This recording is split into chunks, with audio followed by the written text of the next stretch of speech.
부장이 떠먹여주는 뉴스, 구멍뉴스. 이번 시간 진행을 맡은 산업 2부 부장 장시복입니다. 유통 출입을 하고 있는 이혜원 기자가 나왔는데요. 최근 배달 플랫폼과 외식업체 간의 수수료 갈등을 두고 계속 공전이 이어지고 있는 상황입니다. 정부까지 나섰지만 이렇다 할 해법 없이 계속 공전하고 있는데요. 이 기자, 최근 진행된 상생협의체가 얘기가 많던데 별다른 소득이 없었다고 하던데요. 네, 공정거래위원회는 지난 14일 제7차 배달 플랫폼 입점업체 상생협의체 회의를 개최했는데요. 결국 입장차만 재확인하면서 합의안의 도출에 실패했습니다. 이날 회의에서 점주 측은 수수료 등 입점업체 부담 완화 방안과 소비자 영수증의 입점업체 부담 항목 등을 표기하는 것, 그리고 또 최해 대우 요구 중단, 배달기사 위치정보 공유 등 주요 요구사항 4가지를 재차 전달했습니다. 배달 플랫폼 측은 지난 회의 결과를 바탕으로 각사별 보완된 입장을 다시 제시했지만 만족할 만한 결과를 얻지는 못했습니다. 특히 업계 점유율 1위로 가장 많은 소상공인에게 영향을 미치고 있는 배민의 경우 매출이 부진한 점주들에게 3년 동안 수수료율을 인하해주는 상생안을 제시했지만 점주들의 반대로 합의에 이르지는 못했습니다. 배민을 제외하고는 모두 기존 중개수수료율 9.8%를 유지하겠다는 입장을 밝힌 것으로 알려졌습니다. 1위 업체 배민이 제시한 차등 수수료안은 이미 지난 6차 상생협의에서 제시한 내용인데요. 네, 맞습니다. 배민은 지난 8일 열린 상생협의에서도 차등 수수료안을 제시했습니다. 매출액 상위 60% 점주에게는 기존과 같이 9.8%의 중개수수료를 적용하고 나머지 40% 가게의 수수료를 낮추는 것이 골자입니다. 매출이 가장 낮은 20%의 점주들에게는 공공앱 수수료인 20%를 적용하겠다고도 밝혔습니다. 문제는 배민이 하위 20%에서 40% 가게들에 대해서는 영업점주가 주문 시 할인 혜택을 1,000원 제공하면 수수료율을 6.8%, 1,500원 제공하면 수수료율 4.9%를 적용하는 안을 제시했다는 점입니다. 식당의 자율적인 할인 혜택에 배달 플랫폼이 수수료율을 차등 적용하는 게 맞느냐는 반발이 나왔습니다. 굉장히 6차, 7차 정도 갈 정도로 굉장히 장기화하고 있는 모습인데, 그렇다면 6차와 7차 상생협의체에서 배민이 제안한 안건의 차이가 뭔가요? 가장 논란이 됐던 그 강제사항을 삭제를 했는데요. 배민이 이번 7차 상생협의에서 매출 하위 20%, 40% 구간의 점주가 고객에게 1,000원의 할인 혜택을 제공하면 6.8%의 수수료를 적용하고 1,500원의 할인 혜택을 제공하면 4.9%의 수수료를 제공하겠다는 조건을 삭제했습니다. 시장 점유율 60%가량을 차지하는 배민이 중개 수수료를 최저 2%대까지 깎아주겠다며 한 발 양보한 것이지만 입점 사업자들은 대부분이 10%에 가까운 수수료율을 적용받는 건 여전하다며 불수용 의사를 밝혔습니다. 그렇다면 점주 단체가 원하는 수수료율의 수준이 어느 정도까지인지. 현재 점주단체는 수수료율 5% 상한제를 요구하고 있습니다.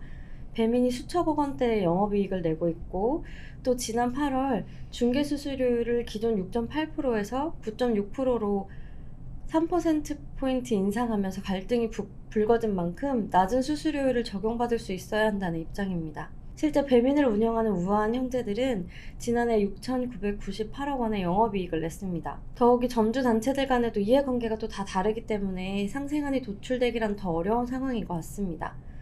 그래서 상생협의체를 주관하는 공정위는 배달 플랫폼 측에 더 진전된 안을 가져오라고 요청한 상태입니다. 이렇게 평행선을 달리는 와중에도 가장 힘든 시기를 보내고 있는 것은 또 소상공인, 자영업자분들일 텐데, 이분들 좀 상황이 어떤지. 네, 이 상황을 가장 답답하게 지켜보고 있는 분들이 요식업 자영업자이실 텐데요. 일각에서는 1년 사이에 15만 개의 영업 매장 수가 줄어들었다는 통계도 나오고 있습니다. 또 이견이 지속되면서 국내 치킨 프랜차이즈 점주 단체 측은 배민이 새로 도입한 무료 배달 서비스 배민클럽을 임시적으로 사용하지 않거나 서비스 탈퇴 등의 방식으로 보이콧을 고려하고 있는 것으로도 알려졌습니다. 최근 프랜차이즈 업체들이 이제 자사 앱, 그러니까 자체적으로 만든 앱을 통해서 또 고객들을 많이 이제 유인하려고 하는 모습들을 보이고 있는데요. 네, 지속되는 수수료 갈등 속에서 자사 앱을 또 강화하고 있는 모습을 보이고 있습니다. 그 자사입 이용자에 대해 별도의 프로모션을 진행하거나 주문 금액을 대폭 할인하는 방식을 써서 배달 3사에 대한 의존도를 낮추겠다는 것입니다. 실제 BBQ의 경우 BBQ 앱으로 25,000원 이상 음식을 주문하면 황금 올리브 치킨 반마리를 증정하는 행사를 지금도 진행 중입니다.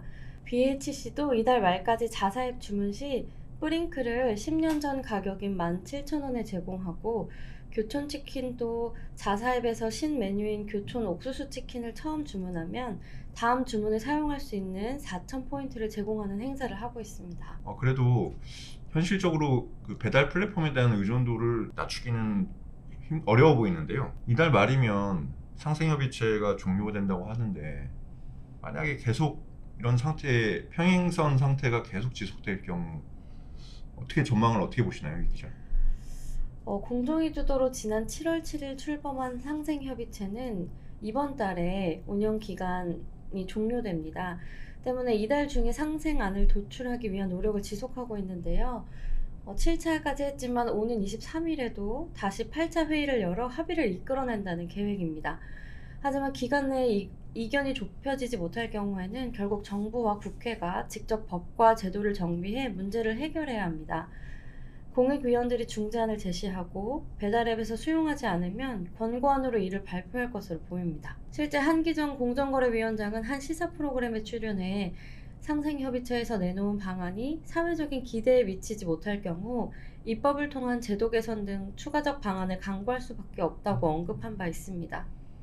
또 일각에서는 대통령실이 개입해서 과도한 배달 플랫폼 수수료의 상한선을 지정할 수 있다는 의견도 제시되고 있습니다. 결국 정부가 과도한 개입을 할 경우 배달 시장이 오히려 또 위축될 수 있는 우려도 있는데, 그렇기 때문에 상생안이 도출되기를 모두 다수의 이해관계자들이 바라는 것 같습니다. 네, 맞습니다. 지금 배달 앱들이 경쟁적으로 도입한 무료 배달의 경우도 자유로운 경쟁 분위기 속에서 나온 제도인데요. 플랫폼 각사의 또 상황이 다른 만큼 일률적인 규제가 시장을 위축시킬 수 있다는 우려가 나오고 있는 게 사실입니다. 또 음식 배달 시장은 이용자들의 발길을 돌리기 위해서 무료 배달이라는 강력한 소비자 혜택을 내세웠고, 이게 시작 6개월 만에 없어서는 안 될 배달앱의 필수 혜택으로 자리 잡은 상황인데요. 물론 이 무료 배달을 시작으로 점주들과의 갈등이 불거졌지만 소비자들 입장에서는 배달앱을 통해서 단순히 음식 배달을 시키는 기존의 단순 중개보다 이런 무료 배달처럼 차별적인 서비스 혜택을 누리고 있는 게 좋은 게 사실입니다. 또 무료 배달의 경우에는 배달비 부담이 없기 때문에 한 끼에 다양한 메뉴를 선택할 수 있다는 그런 장점도 부각되고 있는 상황이고요. 이 기자 수고했고요. 얼마 남지 않은 그 협의 기간 동안 배달 시장을 둘러싼 여러 이해관계자들이 모두 상생하고 동반 성장할 수 있는 현명한 방안이 도출되길 기대해 보겠습니다. 감사합니다.